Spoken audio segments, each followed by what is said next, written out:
Welcome in. This is your Wednesday live chat for this week's American Express, brought to you by my friends over at Jock Market. We'll talk more about them in just a few minutes, but welcome. Come on in, hit the like button, grab a seat. Don't let me stop you from doing anything that you'd like. This time is yours. The next hour or so is really for you. I see the questions, the comments, the concerns rolling into the chat. I'll get through as many as possible. If you're new, it generally means that I spend way too much time in like the first half an hour on each question, and then I have to go rapid fire through the end. But by that point, I've answered a lot of questions already. So I'll try to do a little bit of a better time with my management, unlike Andy Reid, but sometimes we do okay. All right, let's jump into these. Will Roy, welcome. Also, where was the other comment, Will?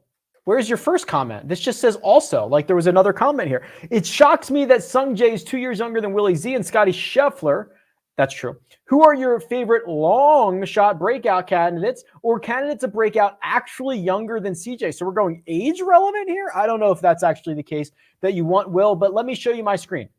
This is my website, and everything that you see today will be from my website, RickRunGood.com. I love it. You'll love it too. You should sign up. Giant golf database and tools. Favorite long shot. I like the volatility of Adam Long.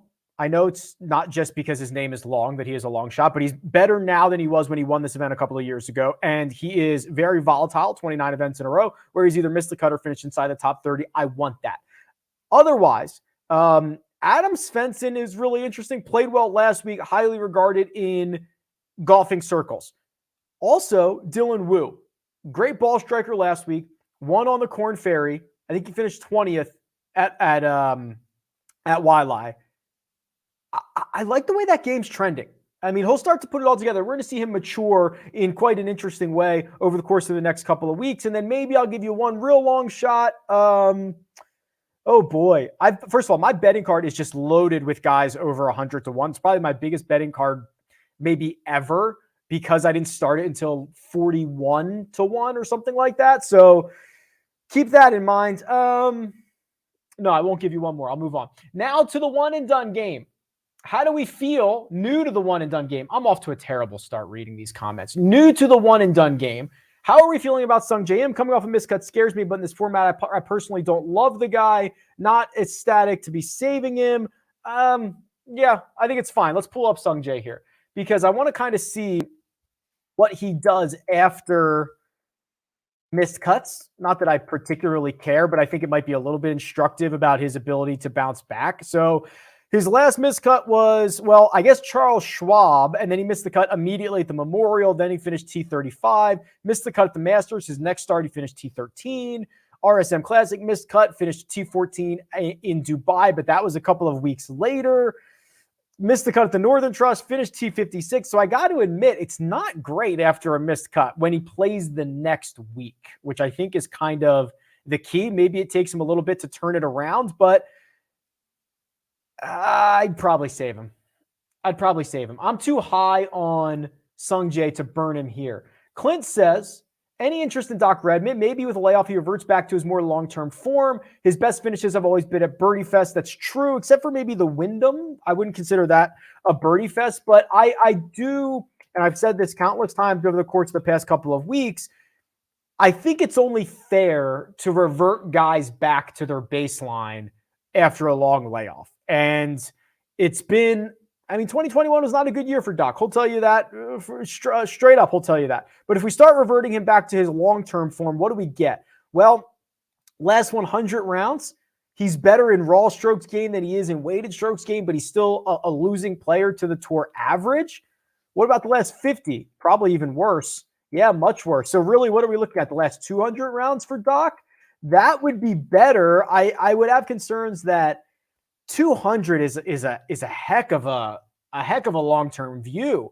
I only have 221 rounds on him. So this is nearly his entire career. So basically what you're saying is the first half of his career, really good. The second half, subpar. What version are we going to get? What version is the real Doc Redman? I'm hoping it's somewhere in the middle, right? I'm hoping it's someone who gains a third of a stroke per round to the field.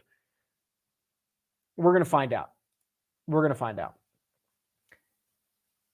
Okay, I think I messed up the model on Monday because I got a couple of notes about this. So I ran a custom model on the Monday preview, and I was very heavily weighted on just some basic stats, and I never flipped the toggle, apparently. So I never flipped this to last 24 rounds, which would have really changed things. So I just flipped it.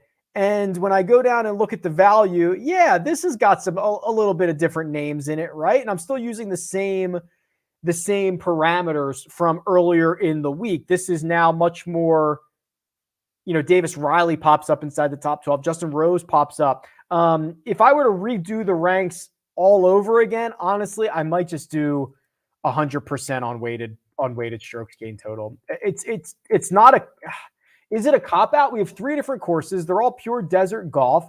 There's so many different situations. Like why can't I just use weighted strokes gain total? Russell Henley would be 3rd. Harold Varner the 3rd would be 7th. Hayden Buckley would be 10th. This is much more in line with what the results of a normal model for me would look like when I'm using a lot of heavily correlated course metrics. So I don't know. I actually think, Brady, this is the hardest week to do a model.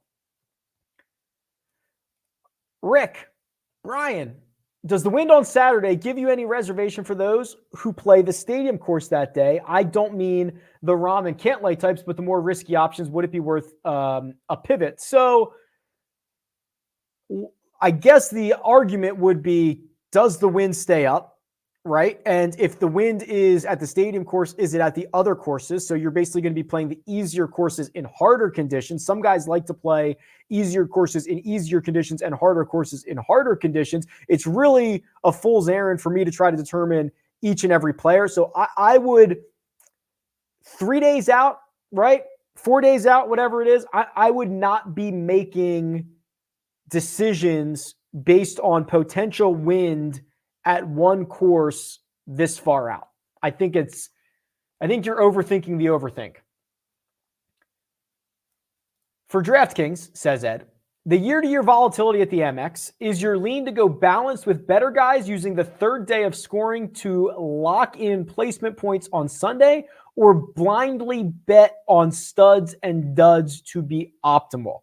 I believe it's the latter, Ed. The way that I kind of look at this is a few ways. The drum has been beat to death on the fact that this is year over year volatile. The idea around it being multiple courses, large field, the injection of amateurs and longer rounds, it just creates for really weird situations.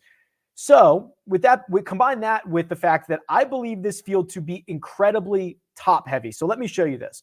Last 100 weighted rounds, or maybe 100's too many, maybe 50. Should we do 50? That's probably better. John Rahm and Patrick Cantlay are by far 1 and 2, right? By far. The next guy in this field is Sungjae, who is 13th. And basically, Rahm and Cantlay have been 2 times and 3 times better than Sungjae has been in the last 50 rounds. That's using the weighted strokes gained. So the way that I look at this is you have a very, very top-heavy field. You have a 1, you have a 2, and everybody else is in a completely different tier. So I would be trying to go stars and scrubs. You probably can't get both Rahm and Cantlay, but maybe one of them. Maybe you create lineups where every lineup has at least one of these guys. I don't know what you want to do. Check your own risk tolerance, figure it out. But I believe it's incredibly top heavy. And then the fact that you get the guaranteed 3rd round for the scrubbies, if they go on and miss the cut, you're only missing out on 18 holes of fantasy points. So I think it's top heavy, and I think the gap is massive. I feel like Lucas Glover's flying under the radar. Gained nearly 2.5 strokes on approach with not many remotely close to him last week. So I do not believe Lucas Glover's flying under the radar. In fact, I feel like I've heard his name quite a bit this week, and I've been really, it's like people asking me questions. So I've been asked about Lucas Glover a lot. I think he falls into the Michael Thompson category, right? Which is basically great ball striking from last week, Where is he? 7,600? Right here. 7,600. Great ball striking from last week. Thompson putted a little bit better, but I don't think he's flying under the radar. I have him about 10% ownership. So him and Thompson are basically projecting to be the highest owned golfers in that little bit of a tier. So I do not agree with that sentiment, Herbert. Also, nearly 2.5 strokes gained on approach. That's not true unless you're looking at average, right? Because he gained way more than that. I don't think maybe you're not saying total. Yeah, you have to be saying average, right? Because on average that would be 2.4 or whatever. Okay, yeah, we're on the same page there. Hey, Rick. Hey, Brady. I enjoy your weekly Run Good Rundown. Thank you. If you're not subscribed to this, what are you doing with your life? I'll pull it up right now. So I email out this little newsletter called the Run Good Rundown, which is like just all the weird stuff that I find over the course of the week, and I email it out to everybody. And here's this week's right here. I saw Jason Day pop in a few of those stats. In a week like this, would you favor Day, more experienced, or a newcomer like Taylor Moore? That's tough because I really do like Taylor Moore. But if there was ever a time to play Jason Day, it's like this 3-event stretch, isn't it? It's here, it's Torrey Pines, and it's Pebble Beach. And we are not seeing Day play as frequently. He told us that he wants to play less. So I don't know if he's going to play 3 in a row. It'd be cool. But I think this is like this stretch to play him. Historically, he's been great on the courses that are rotational courses. It's just a good time of year with the volatility. Maybe gets the putter rolling. I don't necessarily want to compare him to Taylor Moore. It's a completely different situation. But if you're a Day believer, this is your 3 weeks.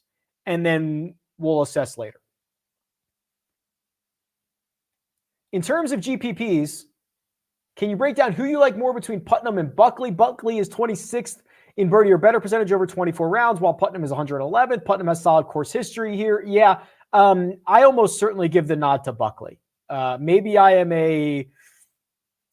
too heavily involved in kind of like the strokes gained and the weighted strokes gained, but Putnam's path to me is a bit more narrow to get to success. We're still learning what Hayden Buckley is, but if we do weighted strokes gained last 50 rounds in this field, Hayden Buckley's 8th. Might be a small sample size. We're going to find out, but I think that is worth the buy, because if he is that guy that's like the 8th best player at the American Express, it's going to be a really good year. Name a player that will be affected positively and a player affected negatively by the Pro-Am format this week. The first name that comes to mind is Taylor Gooch being negatively impacted because he hated playing with Kevin Na last week. It's going to be worse than that. Positively impacted, the talkers, right? The guys that like Phil probably loves that stuff. Yeah, I mean, that's such a hard question. I don't know how they're going to wake up in the morning and feel.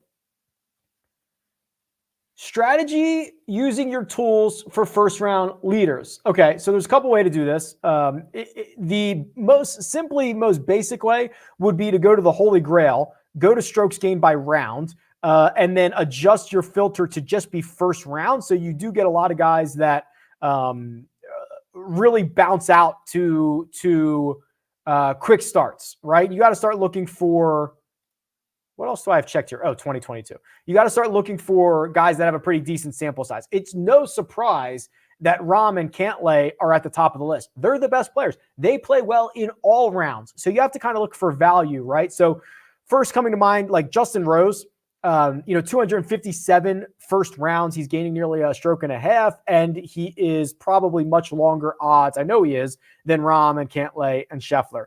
Chad Ramey, Grayson Sigg, those guys are more Korn Ferry players that are doing it. Christian Bezuidenhout, look at this. I mean, he has only lost strokes twice in the opening round since the Masters.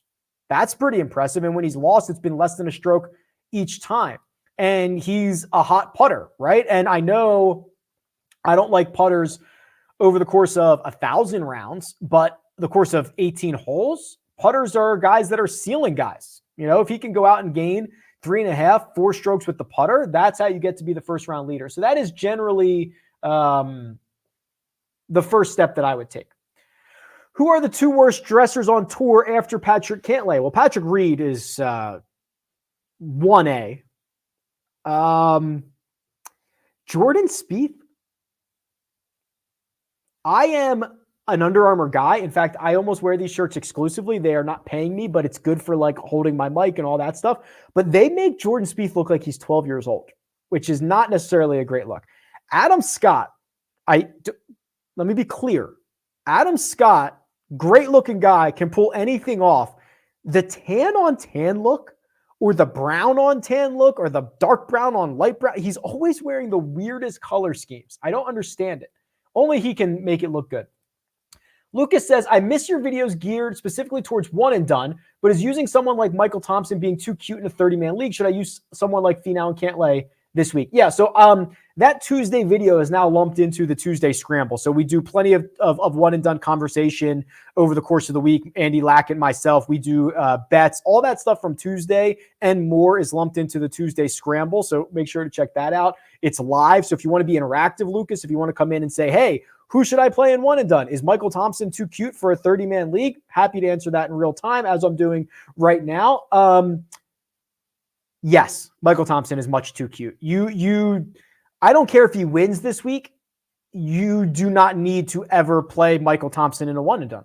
You don't. Unless there's 6 events to go and you need to make up like $5 million and you need to find a guy who, if he wins, you're the only person on him. That's when you use Michael Thompson. Not in week 2 of a 30-man league when you're never going to have to use Michael Thompson.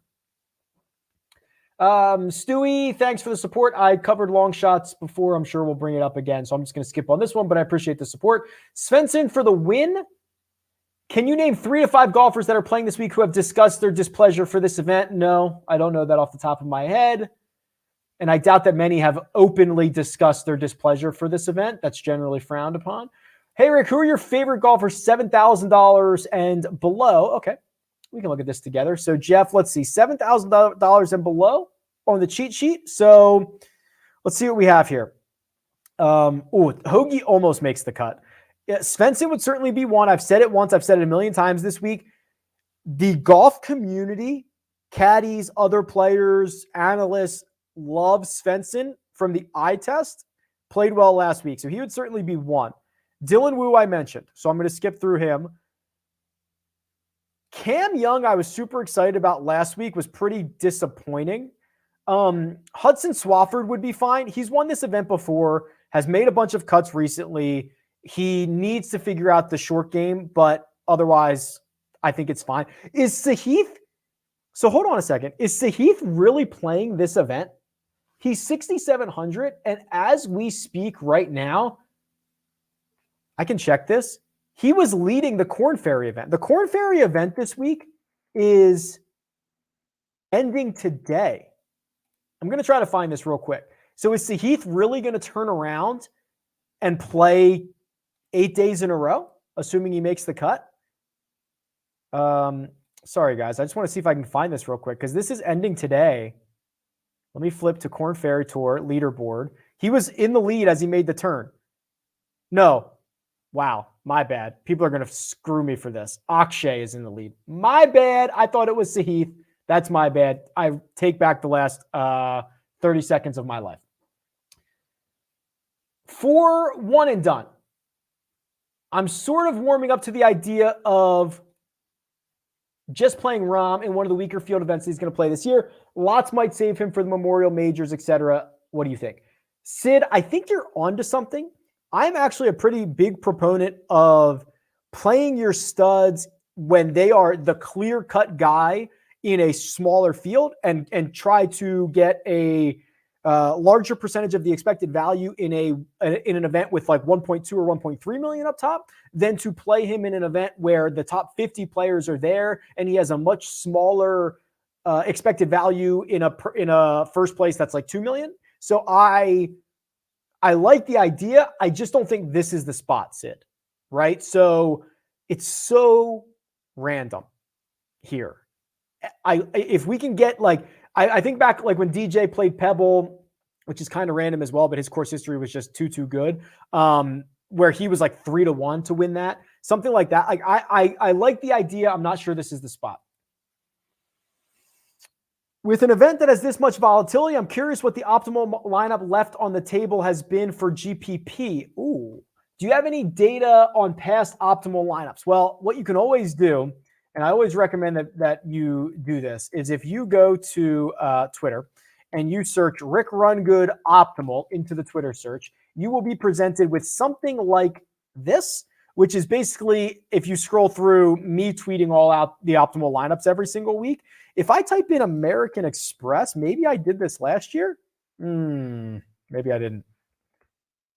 Maybe not. I can give you a kind of an idea of it.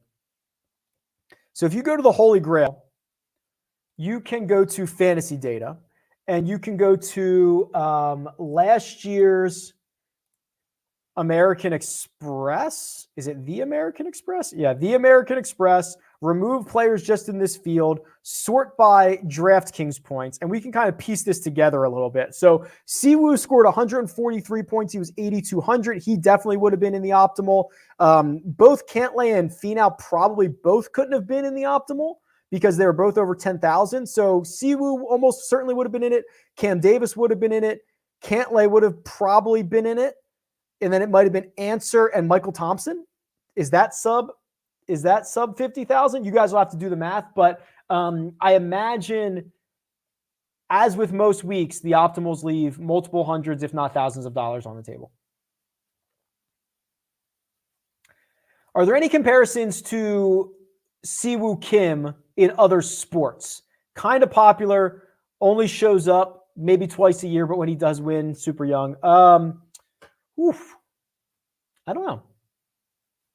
It's a good question. Let me chew on that. And while I do, I want to talk to you about Jock Market, because that's stock market DFS. It is incredibly fun and a different way to kind of take on fantasy sports. So this is where you can actually buy, sell, trade short shares of athletes, not just golfers, although that's obviously my primary focus. So to give you a little bit of a perspective here, this is the results from last week's Sony Open. Hideki Matsuyama last week sold for $8.45 a share on Wednesday night, and he paid out the winning share, which is $25 a share. Russell Henley was $7.25. He paid out $20 for second place. I have all the data on my website, so you can go through and you can look up, John Rahm, and even though he's had really high IPO prices, he has still returned a profit in 5 out of 7 cash markets on Jock Market. So you can mess around with this data on my website.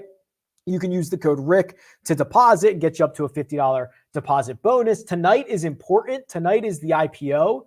So at about 9 p.m. Eastern, the IPO closes. So you can go and bid on shares of golfers right now. And if you're the high bidder, those shares come to you. Joe Idoni and myself are going to do a power hour tonight at 8:15. So we're going to take you to the final hour. And if you go right now, just go comment right now with your Jock Market username. We're giving away Jock Bucks tonight. So I'll draw out a bunch of names. If you do it now, you don't have to remember later. My main man, Rick, says Jay-Z, who I've become close personal friends with over the years, Jay-Z. Any love, or can we go back to Johnny Vegas? I must admit, Vegas was not necessarily on my radar to start the week. And then, I believe it was Sia Najad on the First Cut podcast said, hey, why don't you check out Johnny Vegas? And this was actually a much better set of results than I would have imagined. I was not surprised by the off the tee play. That's always what he does. I was a little bit surprised by how consistently good he has been on approach, basically gaining in all but 2 events dating back to the Palmetto Championship. I was actually pretty impressed by some of the gains we've seen in his short game, both around the green and putting. So he's gained multiple strokes putting in 4 events since the John Deere, basically like 4 of 10. I was pleasantly surprised with what I saw from Johnny Vegas, Jay-Z. So I don't know what that means. Maybe he's right for you. He could be. Would you prefer Wolf and Gooch over Corey Connors this week? I think Connors is just so safe. I think you nailed it. I think they're completely different. I penciled in Gooch as like my guy for this week. And then I started thinking about the slow play stuff. And then I started thinking, should I think about the slow play stuff? Do I care? I'm pretty high on Gooch still, but I think you nailed it that Connors is the safe one. Wolf is the guy that I would not be surprised to finish first or last. Rick, I really like the Amex. Weird name, but I love the courses, and it's produced some great finishes recently. Hard to argue with that, Biggie Balls. And you know names, so how could I ever, doubt you? What do you think about Tyler Duncan this week? Asked Trey. And boy, not sure I think anything about Tyler Duncan this week. Let's go pull up his numbers. 2 straight made cuts at this event, says Trey. I see a golfer who's missed 2 consecutive cuts who doesn't have much upside, right? What's Tyler Duncan's upside? Well, since he won the RSM Classic, he doesn't have a top 10. By the way, that win at the RSM Classic was in November of 2019. So over 2 years without a top 10. I really worry about what his upside is. If you care about missed cuts for cheap, maybe that's a play. If you care about any level of upside, I don't think you found it. Dylan says, is hosting this chat the best use of your time when you should be listening to country national anthems on loop? I don't have time to explain that. If you know, you know. Thanks, Dylan. Appreciate it.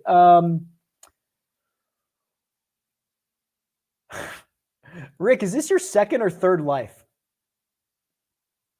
I don't know, David. Good question. I don't know. Definitely my second or third. I love Michael Thompson this week. My troll friends don't agree. Can you offer your thoughts on the bearded Mike T? You shouldn't have troll friends. Get rid of your troll friends. And we talked about Michael Thompson. He's a good play.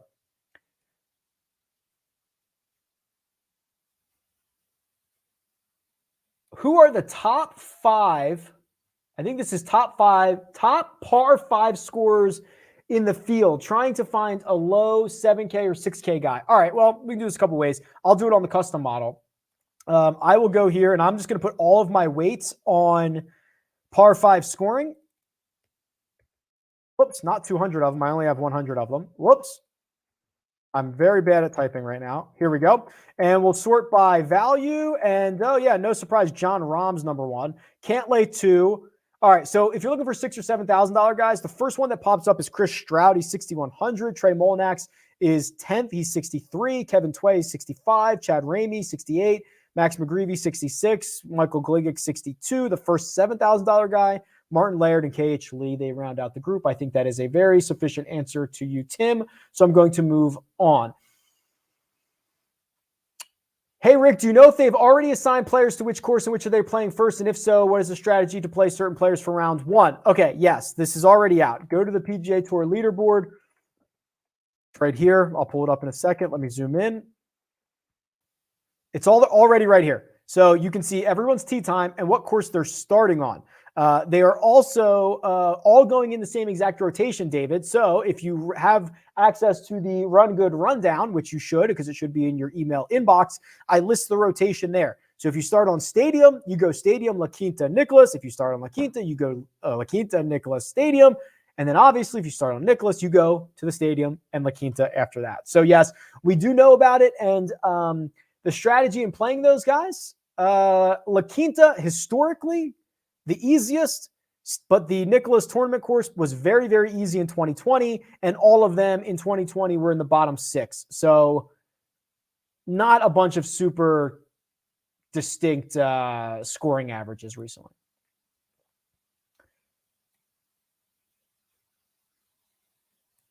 Aw. Taylor says, no questions. Just hope you're having a good week. I hope you're having a good week. Thanks, man.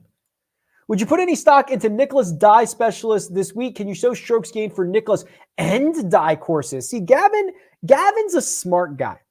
Gavin gets this. Gavin knows that if he asks very specific questions about things that he knows are on the Holy Grail, he does not have to pay for a subscription himself. It's actually super sharp. So I believe the Dye thing gets overplayed, but players really think about it. And Dye specifically is someone that in so many of his designs requires you to play towards the trouble, right? Which is always very unique to play towards the trouble, because if you play away from trouble, you're at worse angles and it's a thing. So I do think there's something to that. And the fact that we have so many die courses, you hear about it a lot. So what I will do for you, Gavin, with just a brilliant question here, is if you go to the Holy Grail and you can actually load up architects. So we can do Nicholas and we can do die. So if you hold control, you can get both of those guys. So I'm just going to select both of them and I will sort by strokes gained total for just players in this field. Number 1 is Taylor Pendrith, although he only has 4 rounds. That was a 13th place finish in Barracuda. Patrick Cantlay, pretty much by far the best player. He's a third of a stroke better than Jon Rahm. He's played more rounds than Rahm. It's an impressive resume on die and Nicklaus courses. Rahm and Scheffler are 3 and 4.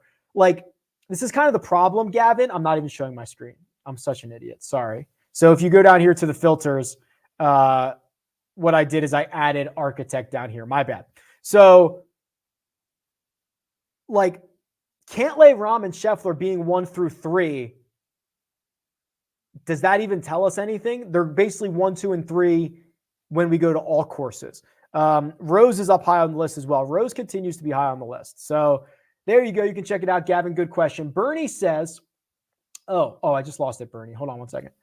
Bernie says, with a super chat, which is not necessary but always appreciated, more of a prize picks question. What course do you think would play lowest strokes? Nicholas has lowest under par, but par is also more strokes. So ... Yeah. So I'll pull this up. Historically, or at least in 2020, and I tweeted this out earlier in the week, the La Quinta course was the easiest. It was the easiest course on the PGA Tour schedule. It played about 6.17. Nicholas played 6.23, and the stadium course played 70.3. All were in the bottom, but Nicholas or La Quinta is almost certainly going to be the easiest course of the week. Thanks for the super chat. I appreciate it.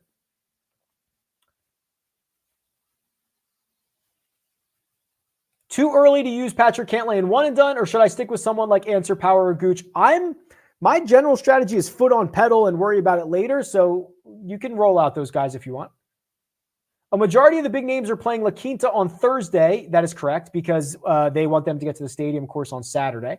Can we find value on Friday and Saturday betting the lesser quality players on La Quinta somehow?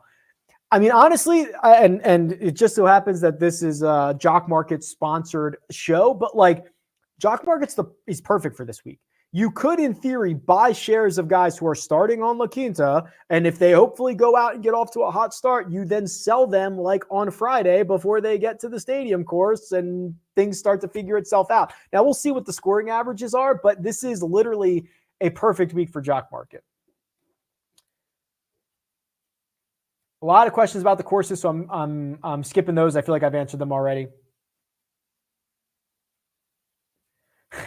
What do you think about the guy who hits it 400 yards and is 1,000 to 1? I think that if it was a long drive contest, he'd be less than 1,000 to 1, but it is a golf contest and he is priced accurately. Although I'm very interested in seeing how he does.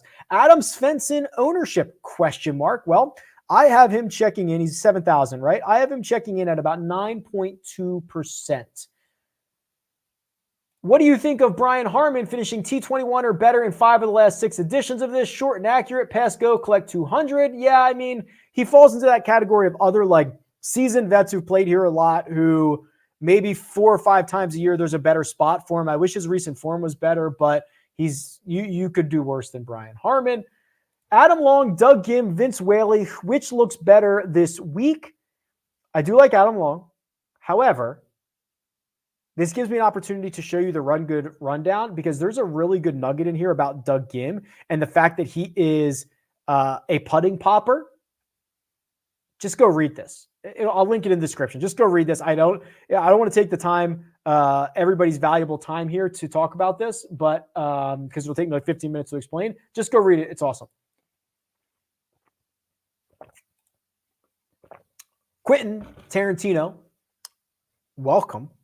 1, huge fan. 2, your question isn't structured correctly. You should be revealing it and then working backwards. Okay, anyway. It says, love the new show with Andy Lack. I appreciate that. Haven't heard much about Munoz, Vegas, or the glove. Okay, so we've done a little bit on this show about the glove and about Vegas. So let's do the Munoz thing, right?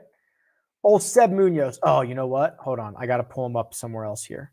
Seb Munoz is always an issue for me in my database because he has the Enye, so I always have to go through and fix it. Okay, let's do let's get him off of Nicholas courses and die courses, and let's just look at his recent results here. Okay, here we go. The good thing about Munoz, and he is very on brand here. A good week for Munoz is going to be really, really good. Look at just his last 20 starts or so. T3 at the Charles Schwab, T4 at the John Deere, 4th at the Olympics, T4 at Zozo, 3rd at the RSM Classic. He is one of the few guys who, is not going to finish inside the top 15 of the money list or something like that, but he is going to potentially have 5 top 5s a year. That is rare. So what the good news about Munoz is when he putts well, when he doesn't hemorrhage on the greens, he is capable of going really, really low, which is exciting in a situation like this. I don't think he's safe, Quinton. So roster him accordingly.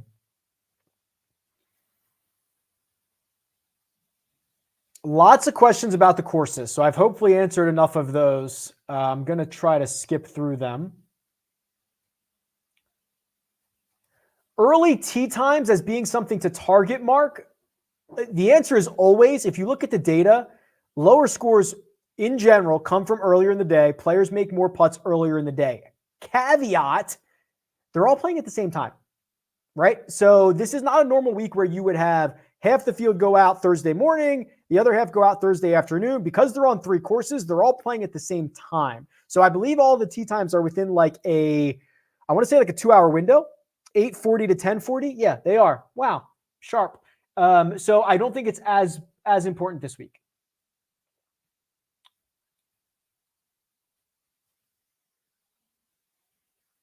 Hey, Rick, looking for last 3 in. So I assume this is a DFS question.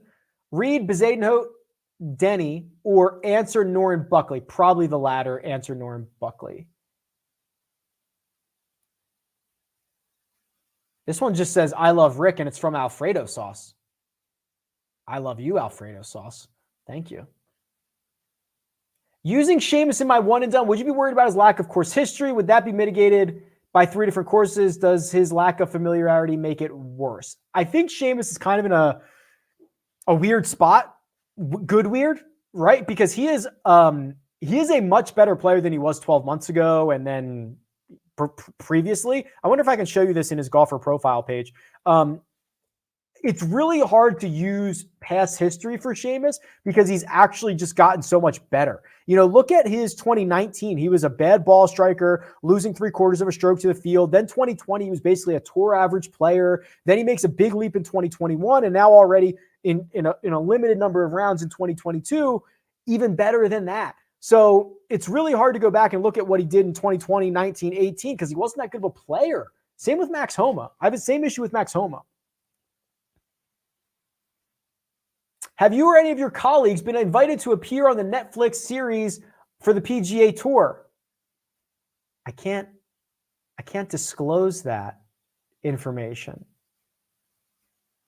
No, I'm just kidding. No one has reached out to me, and I'm certain will not reach out to me. However, if you know someone at Netflix who is a decision maker, I'll do it pretty cheap, and I'll give them any quote they want. I'll be like, "Oh, Bryson said what?" Like whatever they want, whatever talking head they want, they can have it.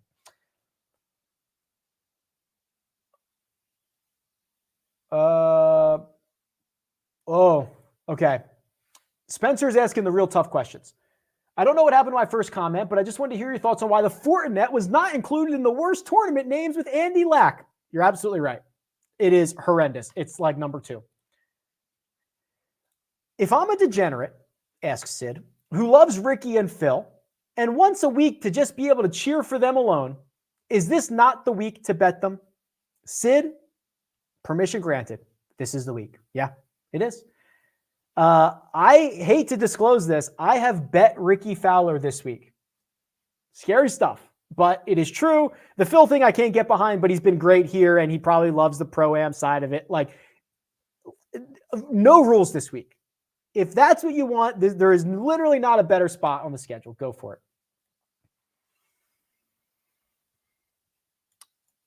Shane says, do you think it would be feasible to track a strokes gained under pressure? Would be a way to see whose swing or putter holds up in contention. Maybe only include stats if top X on the weekend. Yeah, I could do this. Give me an idea. Like, what would under pressure be? Like they're within, I like to do like maybe they're within 5 strokes of the lead on Sunday, something like that. As long as we could set that criteria, yes, I could get it for you. A lot of the same questions, so I'm skipping a lot, but I think that's going to be okay. How does Matthew Wolff fare on Pete Dye designs? Well, if only there was a way to look this up. The good news is that there is. So I'm going to go to the Holy Grail. I'm going to go to Matthew Wolff, and I'm going to click on filters, and I'm going to say Peter Dye. And we're going to see, it ain't pretty. 20 rounds, 4 missed cuts, best finish T28, and that was the match play, which means he didn't advance out of his group. Oof. More like woof, am I right?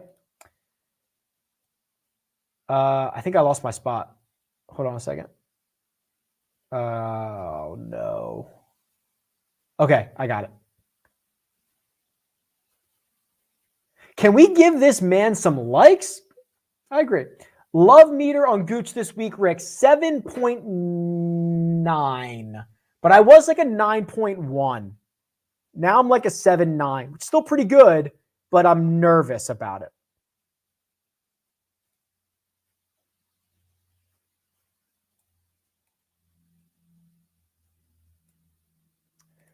I don't understand half of the words in this question, but I want to learn about this. What do you think about the influence of Peter Chan discourse and its relation to Spencerian craft on the logistical operation of the American Express? Do you think it helps Cantlay? George, I'm going to need like a lesson on half of this, all of this, quite frankly. Everything besides Cantlay. I'm going to need a lesson on. I'm going to Google that later. I'll find out.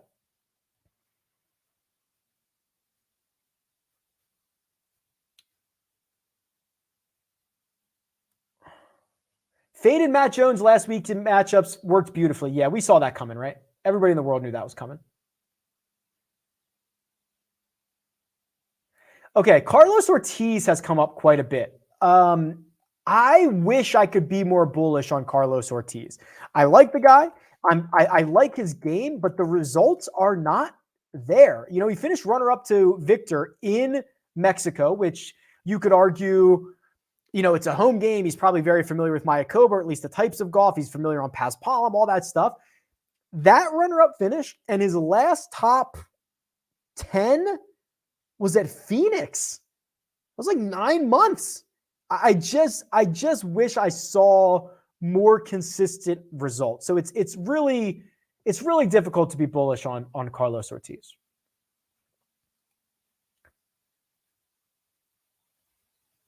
I tend to agree with this. Ty Cobb, I think it's time to go with Scotty Scheffler until he wins. A win has to be coming soon. Hard to argue.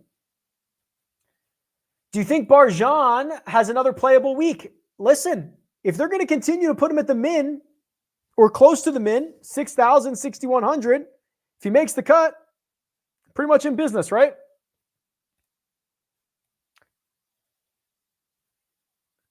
I'm pretty neutral on Abe Answer, Kevin.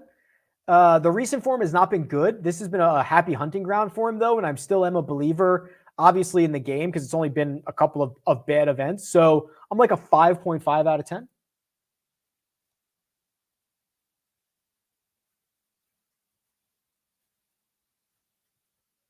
I've answered a lot of these. So I'm skipping ahead here. I'm still like 30 minutes behind, but I'm skipping ahead. Hi, Rick. Hi, Fish Story. Creating core cascades. Because of the volatile nature of playing on 3 courses, would you suggest doing 2 different cores with completely different golfers or overlapping my favorites? I would not be opposed to you like stacking courses. I'm not against that. I don't foresee it, but a lot of times what happens is one of these waves, call it, one of the rotations is probably going to be better off. Whether that just means they got a slightly less windy day. I mean, it could be a lot of different things, right? But I would wager $5 that one of the waves is going to be on the better end of it. And we'll find out after Saturday's round when everybody has played one round. I would not be against creating cores or stacking the rotations. 6 guys that start at La Quinta, 6 guys that start at the Stadium course, 6 guys that start at the Nicklaus course, just because of this happens all the time, right? Where one of the waves, even if we weren't expecting it, had an edge. And when you throw in completely different courses, I think it could be a thing. You still on long this week? Yep. New viewer and love the content. Thank you. Do you cover your survivor choice yet? Keep up the great work. So I have actually created a video and linked to a spreadsheet in which I tell you exactly who I'm going to use every single week because I picked it all at the start of the year. So this week is Taylor Gooch. And also that's I actually have to put my one and done pick in. I'm actually glad you put this in here. I would have forgotten. If I was going week by week, I don't know if I would go with Gooch. I might go with Scheffler, or I might go with, Wolf. I think I took Wolf on the First Cut podcast, one and done. Do you have any bets on the DP World Tour tonight? I do. I put 2 bets in late. I just, I didn't get a chance to do as much research as I would have liked, but I bet Victor, obviously, and I bet Thomas Peters. Only 2 bets. I just quickly looked at Circa, saw the lines, fired 2 bets, and will mostly just enjoy it recreationally and root for Victor. Thoughts on Tony for one and done? I think you can wait for better spots and better form. There's going to be a lot of really good spots for Tony Finau moving forward, right? There's going to be Riviera. There's going to be the Memorial. There's going to be places where long and generally straight is gonna be a better bet. If I gave you $100,000 to bet on someone to finish inside the top 40, pick one. Are you betting $100,000 on someone to finish inside the top 40? Are you going to give me $100,000? We could do this. Let's do this. We'll split it. See, there's kind of a couple different ways I could go. Should I go for life-changing money and take a guy that's like 20-1 and try to turn this $100,000 into a couple $1,000,000? I would probably just go, is it so corny to say Rahm? Is that the corniest? I mean, he's the safest, isn't he? What is he, minus 120? No. Top 40, he'd be like minus 400 or something. So maybe we'd make $25,000 on it. Would you rather do a coin flip? It's a weird question. I like it. I don't know. Weird. AZ says, I just became a member yesterday. Pretty excited. I'm pretty excited. Thanks for the support. Jock Market tag is Tryman39. Okay, go post that in the Jock Market chat. That'll get you a chance to win the money. Go, you can, the room's up right now. Go post it.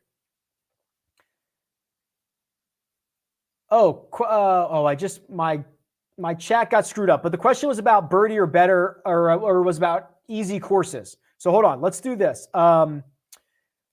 Wait, I did this already. So go to the Run Good Rundown. You guys got to read this. Go to the Run Good Rundown. There is a section on easy courses right here. The best players on easy courses. Cantlay, Rahm, Day, Noren, Sungjae. Read this. Read this. Go read this email. It's free. It's free, people.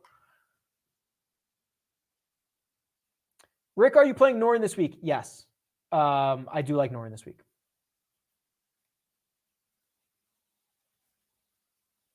I answered that. I think I answered that exact question.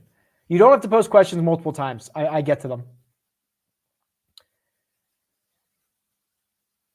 This is a 54-hole cut, Stewie. So 3 rounds, and then they're going to make a cut.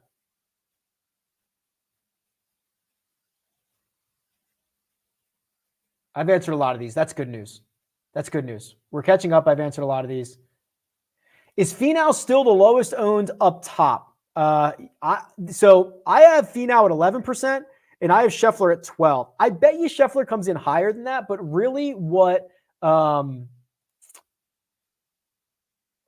seems to be happening is that a lot of lineups are getting either Rahm or Cantlay, both of them coming in around 30% ownership. I think it's fair. They're a clear 1 and 2. So if you get one of those two guys, it's really hard to get Scheffler or Finau, right? And a lot of people are saying that they don't want to fade those two. So I think Scheffler comes in higher than 12, but I don't think he's going to come in super high just because of the Cantlay-Rahm situation that we have going on.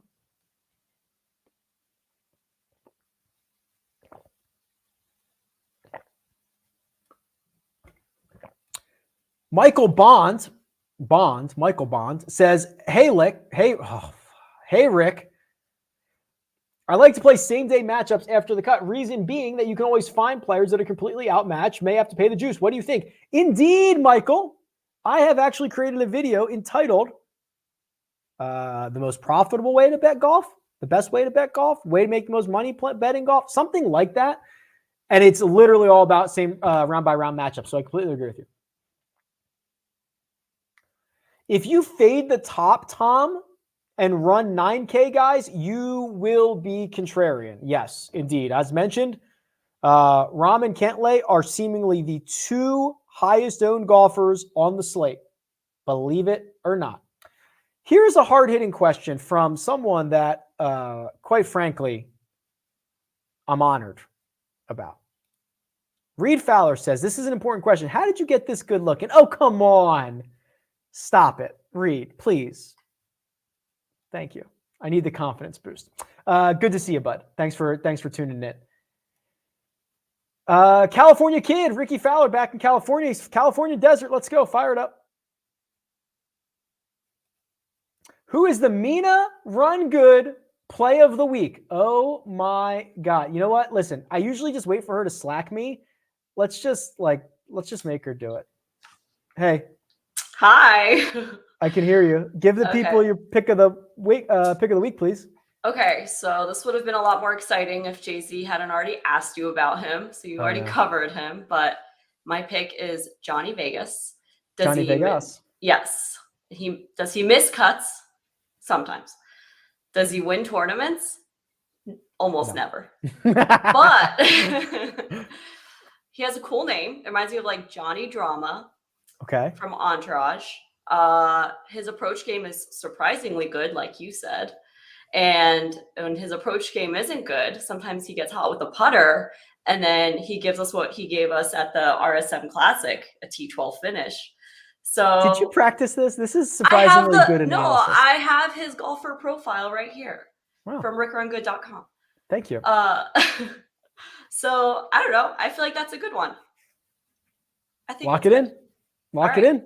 New content creator, Mina Run Good. Okay, we'll check out your YouTube channel later. Bye. Bye. Jeez, oh man, there you go. Can't beat that. Love meter on Justin Rose. Okay, so I'm actually quite bullish on Justin Rose, and I think a lot of you, if you've been paying attention for a long time, understand that I'm not particularly a Rose fan, but I think we're seeing a lot better things. So Rose in the summer was super, super, super reliant on the putter. 11 strokes gained at the PGA Championship, 6 at the Charles Schwab. What we're seeing now, much more well-rounded version of Justin Rose, gaining across the board more frequently, played well on the European Tour when he went over there, played well enough, top 50% at the Hero, which is just an absolutely stacked field. I am certainly coming around on J Rose this week. Mike Van Veen says, Jock Market question. You can buy $1,000 worth of players this week. Who are you buying to maximize profit? Lowest price guys mean more profit, upside, etc. Yeah, certainly. So I would be investing a lot in like the Dylan Wu, Taylor Moore,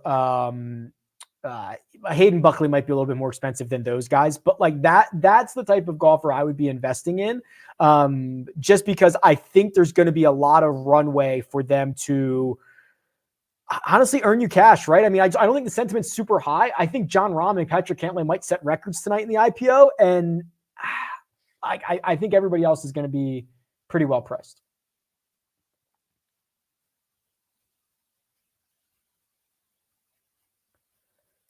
Okay, I've answered a lot of these. These are very good. Very, very good.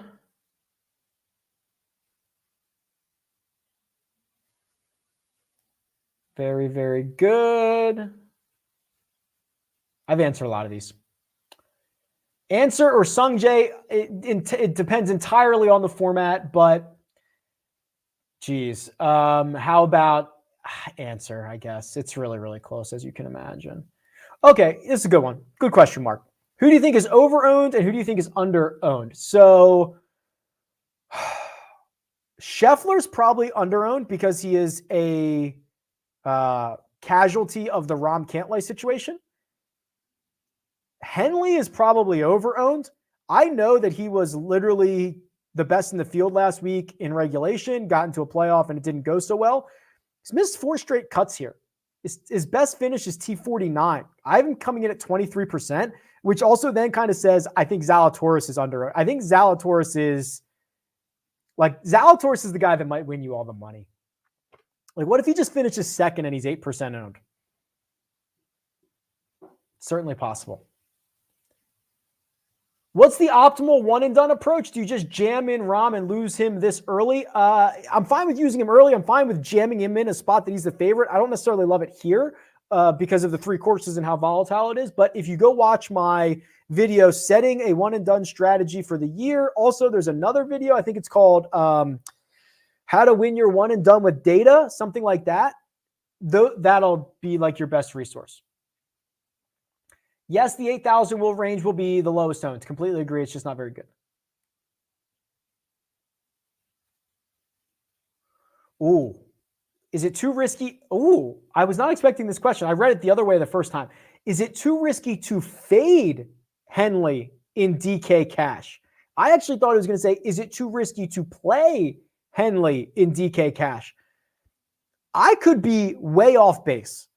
I really like Russell Henley. He is a great ball striker. This is a horrendous spot for him, right? Coming off of maybe the disappointing playoff loss, going to a place he's never had much success. I'm not a cash game player, but I can't imagine the cash game play is play a guy who's missed 4 straight cuts here. I don't think that's the play.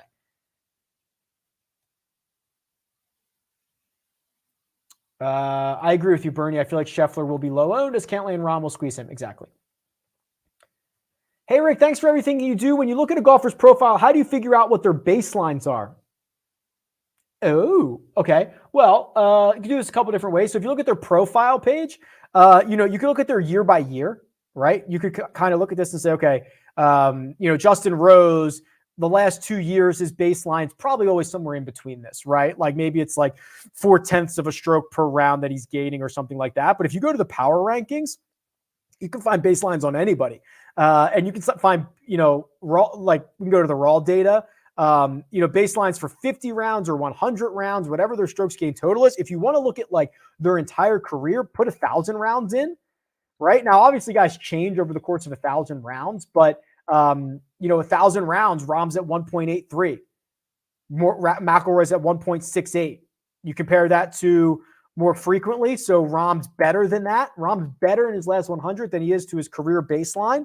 Rory's worse, as you can imagine, right? I mean, there's a lot of different ways to do it. That's kind of the way I would do it. I think you've answered this a while back, but where did you get those sick posters on your wall? Good question. Yes. If you can see them, and I refreshed them this year. So I've got Kapalua, Mayakoba, Kiowa, and Augusta, and I had a different version of these in previous years. I also have Chambers Bay over here on the side, but you guys can't see it. So that's minimalistgolfprints.com. The link's in the description. And I believe if you click my link, I think it's 10% off when you go to check out. They're great. They have a lot of different courses, and they seem to always be coming out with more. I love them.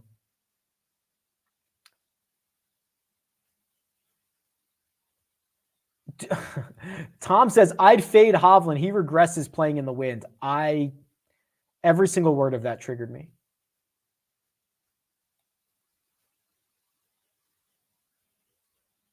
Lowest owned player who will finish top 15 or better. Geez, probably some random guys, probably like Nick Hardy or something like that.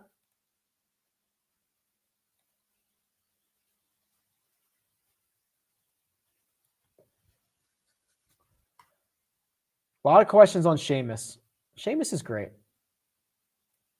Seamus is so good.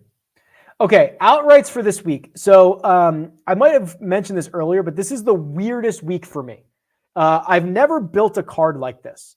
And it's not only the nature of the event, but the prices that I got. If you guys go back and watch my video on how to build a betting card, you'll understand how I do this. So because I did not start my card until 41-1, Matthew Wolff, and then I went to Ricky Fowler at like 60-1, I had a lot of room and a lot of dollars to spend on long shots. So I then bet like 8 guys at over 100-1, some of them 200, 300, 500-1. So I was able to construct a massive card. I can try to pull this up here, but off the top of my head, it's Wolff, it's Fowler, it's Adam Long, it's Hudson Swafford, it's Jason Duffner, it's I'll just pull it up. Let's just not even mess around anymore. And then I forgot we're over time here, but that's okay. That's okay. All right. Hadley, Dylan Wu, Svenson, Hoagie, Glover, Taylor Moore. I mean, it's basically just long shot, long shot, long shot, long shot, long shot. I've never done it like that. We'll see how it goes. I think that is probably going to be it. Do you own any golf memorabilia? I have 2 Masters badges from the 96 Masters that are low numbered and they're paired, so they're sequential. That's obviously Tiger's first. I used to have some like autograph stuff. I've given a lot of it away. I've got the shoes that you can see. So these are Sung J Im signed shoes, and I've got Benny On back there as well. That's basically it. Grant says, this is an important one, so I'll leave this one. I'll leave you on this. I'm in the Slack and new to the model. Do you post your DFS lineup? No. I never post my DFS lineups for a couple of reasons. One, it's against the terms and conditions of the sites. One, I think it's bad for the industry, and it doesn't matter what my lineups are, right? You shouldn't be telling me or anyone because I don't know what your risk tolerance is. If I post a lineup and I say, here's my lineup, if that's a cash game versus the $200 single entry versus the $15 flop shot, completely different things, right? So people are going to run it out in different spots. It's silly. My goal is to provide you with as much research and data and analysis for you to make your own decisions. I don't know your bankroll. I don't know your risk tolerance. You make your decisions, which I think is a perfect way to end this because I'm very passionate about it. We're headed to lunch. Thank you for tuning in. Big thanks to producer Mina coming through in the clutch, coming on screen, giving her pick. Who was it? Vegas. Hopefully he goes out and wins. Oh, look at her. She's feeling herself right now. And pet your dogs.